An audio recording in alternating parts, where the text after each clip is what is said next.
ಎಲ್ಲರಿಗೂ ನನ್ನ ನಮಸ್ಕಾರಗಳು. ಸಂಕಲನಾತ್ಮಕ ಮೌಲ್ಯಾಂಕನ 2, ವರ್ಗ 8ನೇ, ಅಂಕಗಳು 40, ವಿಷಯ ಗಣಿತ. ಇಲ್ಲಿ 8ನೇ ತರಗತಿ ಗಣಿತ ವಿಷಯಕ್ಕೆ ಸಂಬಂಧಪಟ್ಟಿರುವಂತಹ SA2 ಮಾದರಿ ಪ್ರಶ್ನೆ ಪತ್ರಿಕೆ.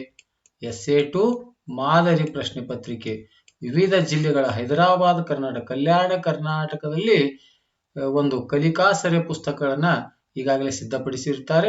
ಆ ಒಂದು ಕಲಿಕಾಸರೆ ಪುಸ್ತಕಗಳಲ್ಲಿರುವಂತಹ ಒಂದು ಸಂಕಲನಾತ್ಮಕ ಮೌಲ್ಯಾಂಕನ 2ರ ಪರೀಕ್ಷೆ ಇದು ಮಾದರಿ ಪ್ರಶ್ನೆ ಪತ್ರಿಕೆ ಇದ್ದು, ಇದು ಬೀದರ್ ಜಿಲ್ಲೆಯ ಒಂದು ಕಲಿಕಾಸರೆ ಪುಸ್ತಕದಲ್ಲಿರುವಂತಹ ಒಂದು ಮಾದರಿ ಪ್ರಶ್ನೆ ಪತ್ರಿಕೆಯಾಗಿದೆ ಅಂತ ಹೇಳುತ್ತಾ, ಈಗ ಪ್ರಶ್ನೆ 1 ನೋಡೋಣ.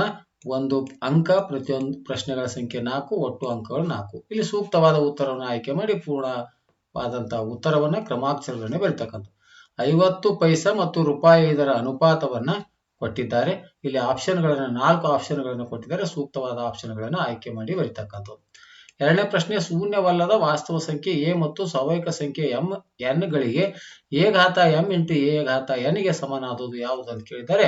ಇಲ್ಲಿ A option, B option, C ಮತ್ತು ಡಿ ಆಪ್ಷನ್ಗಳನ್ನ ಕೊಟ್ಟಿದ್ದಾರೆ. ಸೂಕ್ತವಾದ ಉತ್ತರವನ್ನ ಇಲ್ಲಿ ಆಯ್ಕೆ ಮಾಡ್ಕೊಳ್ತಕ್ಕಂಥ. 3ನೇದು, x ಮತ್ತು y ಗಳು ನೇರ ಅನುಪಾತದಲ್ಲಿದ್ದರೆ ಒಂದು ಸ್ಥಿರಾಂಕ k ಗೆ x by y is equal to k ಅಂತಕ್ಕಂಥದ್ದು xy is equal to k, x plus y is equal to k, x minus y is equal to k ಅಂದ್ರೆ ಆ 4 ಆಪ್ಷನ್ಗಳನ್ನು ಕೊಟ್ಟಿದ್ದಾರೆ.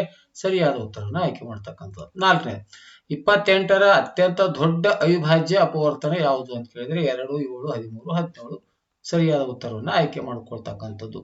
ಇಲ್ಲಿ 7 ಸರಿಯಾದ ಉತ್ತರ ಆಗುತ್ತೆ. ಇನ್ನು 2ನೇ ಪ್ರಶ್ನೆ, ಇಲ್ಲಿಯೂ ಕೂಡ 1 ಅಂಕ, 4 ಪ್ರಶ್ನೆಗಳು, ಒಟ್ಟು ಅಂಕಗಳು 4.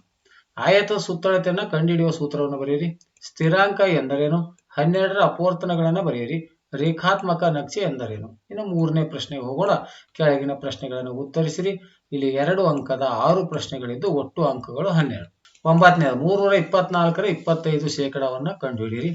10ನೇದು, PQ minus QR, QR minus RP ಮತ್ತು RP ಮೈನಸ್ PQ ಇವುಗಳ ಮೊತ್ತವನ್ನ ಕಂಡುಹಿಡಿಯಿರಿ. ಪಕ್ಕದಲ್ಲಿ ಕೊಟ್ಟಿರುವ ತ್ರಾಪಿಜ್ಯದ ವಿಸ್ತೀರ್ಣವನ್ನ ಕಂಡುಹಿಡಿಯಿರಿ ಅಂತಿದೆ. 12ನೇದು ಪ್ರಶ್ನೆ, ಒಂದು ಡಜನ್ ಪೆನ್ನುಗಳ ಬೆಲೆ ರೂಪಾಯಿ 50 ಆದರೆ 18 ಪೆನ್ನುಗಳ ಬೆಲೆ ಎಷ್ಟು ಅಂತ ಕಂಡುಹಿಡಿಬೇಕಾದ್ರೆ ರೂಪಾಯಿ 0.50 ಅಂತ ಅನಿಸುತ್ತೆ, ಅಥವಾ 50 ಅಂತ ತೆಗೆದುಕೊಳ್ಳಿ. 13ನೇದು, x² ಪ್ಲಸ್ 8x ಪ್ಲಸ್ 15 ಅಪವರ್ತಿಸಿ.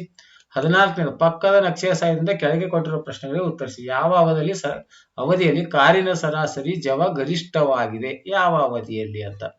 ಯಾವ ಅವಧಿಯಲ್ಲಿ ಕಾರು ವಿಶ್ರಾಂತ ಸ್ಥಿತಿಯಲ್ಲಿ ಇದೆ ಅಂದ್ರೆ ಸ್ಟಾಪ್ ಆಗಿದೆ ಅಂದ್ರೆ ಇಲ್ಲಿ ಟೈಮ್ ಅನ್ನ ನೋಡಿ ಹೇಳಿ ಬರ್ತಕ್ಕಂಥದ್ದು. ಇನ್ನು 5ನೇದು, ಕೆಳಗಿನ ಪ್ರಶ್ನೆಗಳಿಗೆ ಉತ್ತರಿಸಿರಿ. 3 ಅಂಕದ 4 ಪ್ರಶ್ನೆಗಳು, ಒಟ್ಟು 12 ಅಂಕಗಳು ಅಂತಕ್ಕಂಥದ್ದು. ಇಲ್ಲಿ 15ನೇ ಪ್ರಶ್ನೆ, ರೂಪಾಯಿ 20,000 ಬೆಲೆಯ ಮೊಬೈಲ್ ಫೋನಿನ ಮೇಲೆ 5% ಮಾರಾಟ ತೆರಿಗೆಯಂತೆ ಬಿಲ್ಲಿನ ಮೊತ್ತ ಕಂಡುಹಿಡಿಯಿರಿ.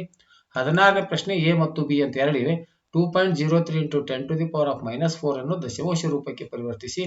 ಘಾತಾಂಕಗಳ ನಿಯಮ ಬಳಸಿ ಸಂಕ್ಷೇಪಿಸಿ.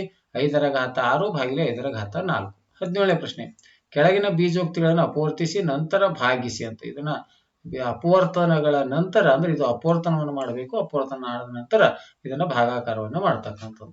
18ನೇ ಪ್ರಶ್ನೆ, ಒಂದು ವಿದ್ಯಾರ್ಥಿ ನಿಲಯದಲ್ಲಿ 50 ಮಕ್ಕಳಿಗೆ 3 ತಿಂಗಳಿಗೆ ಸಾಕಾಗುವಷ್ಟು ಆಹಾರ ಸಾಮಗ್ರಿ ಇದೆ.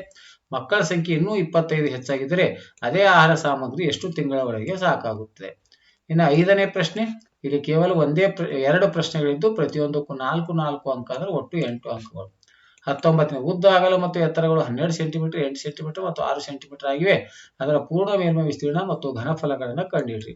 20ನೇ ಪ್ರಶ್ನೆ, ಸೂಕ್ತ ಪ್ರಮಾಣವನ್ನು ಉಪಯೋಗಿಸಿ ಕೆಳಗಿನ ದತ್ತಾಂಶಗಳಿಗೆ ನಕ್ಷೆಯನ್ನು ರಚಿಸಿ. ಇಲ್ಲಿ ಗ್ರಾಫ್ ಅನ್ನು ಕೂಡ ಕೊಟ್ಟಿದ್ದಾರೆ. ಚೌಕದ ಬಾಹು ಸೆಂಟಿಮೀಟರ್ಗಳಲ್ಲಿ, ಚೌಕದ ಸುತ್ತಳತೆ ಸೆಂಟಿಮೀಟರ್ಗಳಲ್ಲಿ.